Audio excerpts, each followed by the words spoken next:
Hello दोस्तों, आज हम आपको 3 ऐसे हैरान करने वाले फैक्ट्स बताएंगे जिन्हें सुनकर आप दंग रह जाओगे। चलिए दोस्तों, आपका स्वागत है हमारे चैनल इंटरेस्टिंग वर्ल्ड हिंदी में। तो चलिए वीडियो की शुरुआत करते हैं।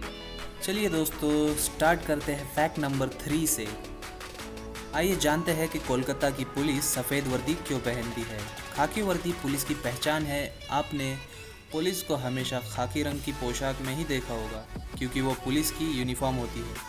लेकिन अब अगर कभी कोलकाता गए हो तो आपने देखा होगा कि वहाँ की पुलिस खाकी की जगह सफ़ेद रंग की वर्दी पहनती है।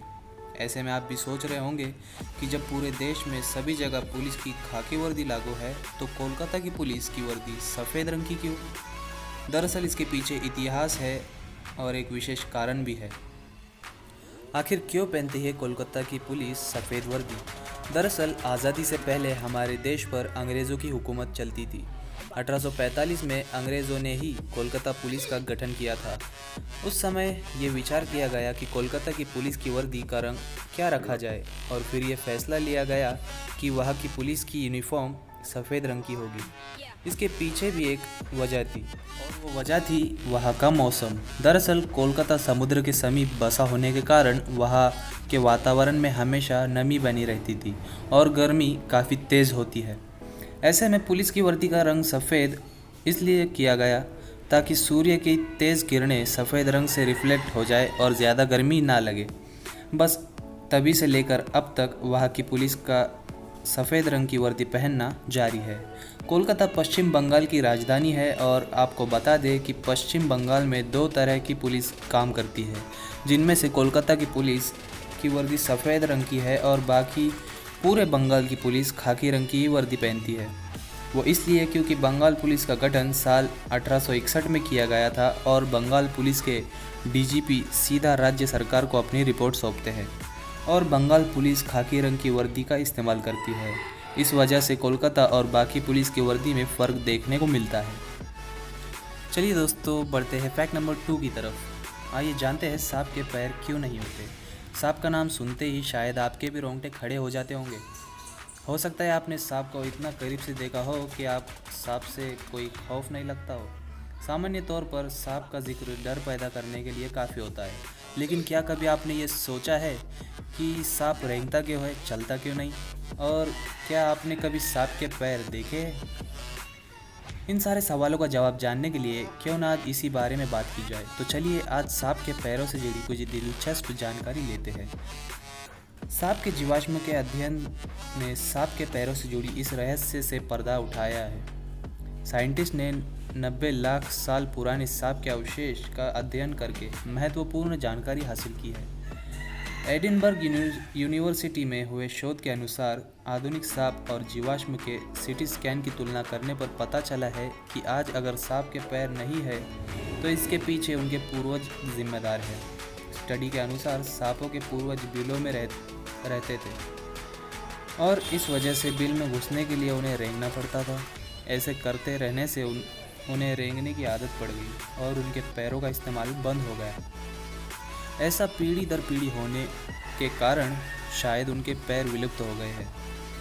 एक 3D मॉडल का सहायता से वैज्ञानिकों ने जीवाश्म के कानों के अंतर्गत और आधुनिक सांपों के अंगों की तुलना की। इसमें से पाया गया कि जीवाश्म के कान में एक विशेष प्रकार की संरचना होती है जो शिकार और शिकारियों को पता लगाने में सहायक होती है, लेकिन ये संरचना आज पानी और ज़मीन में रहने वाले सांपों में मौजूद नहीं। चलिए दोस्तों, बढ़ते हैं फैक्ट नंबर 1 की तरफ। आइए जानते हैं मोनालिसा पेंटिंग की खासियत क्या है। मोनालिसा एक ऐसी पेंटिंग है जिसके बारे में ज़्यादा से ज़्यादा लोग जानकारी रखते हैं और इस मोनालिसा पेंटिंग में मौजूद महिला अद्भुत रहस्यमय मुस्कान और मासूम चेहरे से सबको अपनी ओर आकर्षित करती है। ऐसे में इस पेंटिंग के बारे में थोड़ी दिलचस्प जानकारी आपको भी ज़रूर लेनी चाहिए। तो चलिए आज आपको बताते हैं इस मोनालिसा पेंटिंग से जुड़ी कुछ खास बातें। आज से करीब 500 साल पहले इटली के एक व्यापारी फ्रांसिस्को डेल जियोकोंडो ने अपनी पत्नी लीसा डेल जियोकोंडो की पेंटिंग उस समय के उभरते पेंटर लियोनार्डो दा विंची से बनवाई और विंची ने इस पेंटिंग का नाम ला जियोकोंडा रख दिया। लेकिन बदलते समय के साथ इसका नाम मोनालिसा हो गया। धीरे धीरे लियोनार्डो मशहूर होने लगे और उसकी ये पेंटिंग सबसे पहले फ्रांस के राजा फ्रांसिस प्रथम ने खरीदी। फ्रांस की क्रांति के बाद ये तस्वीर नेपोलियन के बेडरूम में सजाई गई और कुछ समय बाद लूव्र के म्यूजियम में लगा दी गई। विंची की पेंटिंग की ये खासियत रही है कि वो पेंटिंग में आउटलाइन नहीं बनाते थे। इस टेक्निक को स्फुमातो कहा गया और इसी की वजह से विंची को काफ़ी प्रसिद्धि भी मिली। मोनालिसा की हल्की सी मुस्कान ने पूरी दुनिया को हैरान कर रखा है। इस बार बहुत से कयास लगाए गए हैं कि इस मुस्कान का सही कारण शायद ही कोई जानता है।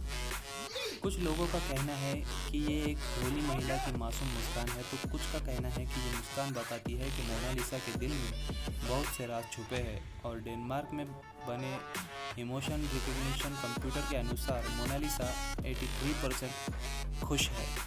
वर्ष 1950 आते मोनालिसा पर 300 से ज़्यादा पेंटिंग्स बन चुकी थी, जिनमें कई बदलाव किए गए थे और 2000 से भी ज़्यादा विज्ञापन भी बन चुके थे। इतनी रहस्यमय और मासूम दिखने वाली इस पेंटिंग की कीमत आज 50 अरब रुपए से भी ज़्यादा हो गई है। ये दुनिया की सबसे महंगी पेंटिंग है। उम्मीद है आपको वीडियो पसंद आई होगी। पसंद आई तो लाइक कीजिए, शेयर कीजिए अपने दोस्तों के साथ, कमेंट कीजिए वीडियो के नीचे और सब्सक्राइब ज़रूर कीजिएगा।